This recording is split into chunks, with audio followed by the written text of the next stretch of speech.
Another major foreign policy challenge facing President Trump is what to do about northeast Syria.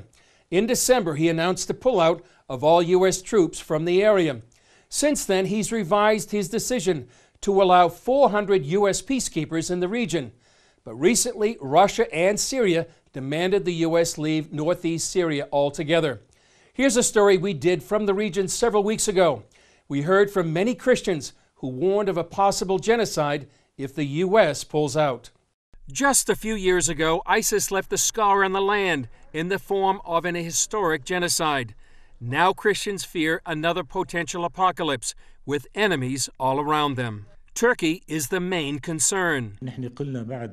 After the threats of Erdogan to this region that he wants to take the place of the great force of America, we felt danger because of this void. If it was filled by the countries of this region or another power, there will be danger in general for the people, and especially the Christian people. The reason many people in northeast Syria are afraid of Turkey is because of what happened last year in northwest Syria, the Turkish invasion of Afrin. In January 2018, its army, along with Islamic militias called the Free Syrian Army, began a military campaign to capture the city of Afrin.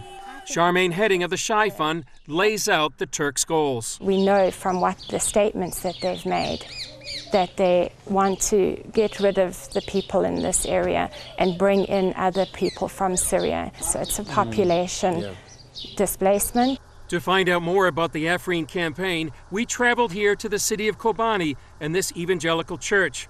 Last year, Christians fled Afrin during the Turkish operation to take over the city. Some came here to Kobani to find refuge, security, and a place to worship.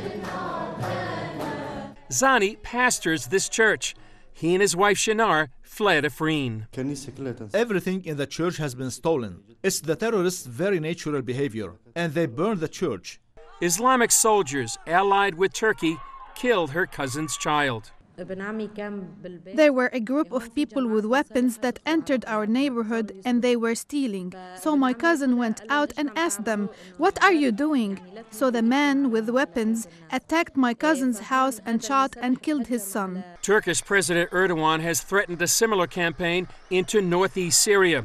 When Çınar heard about President Trump's decision, she prayed. Every day we cried and prayed to the Lord that we would not end up like Afrin. President Trump's decision surprised them.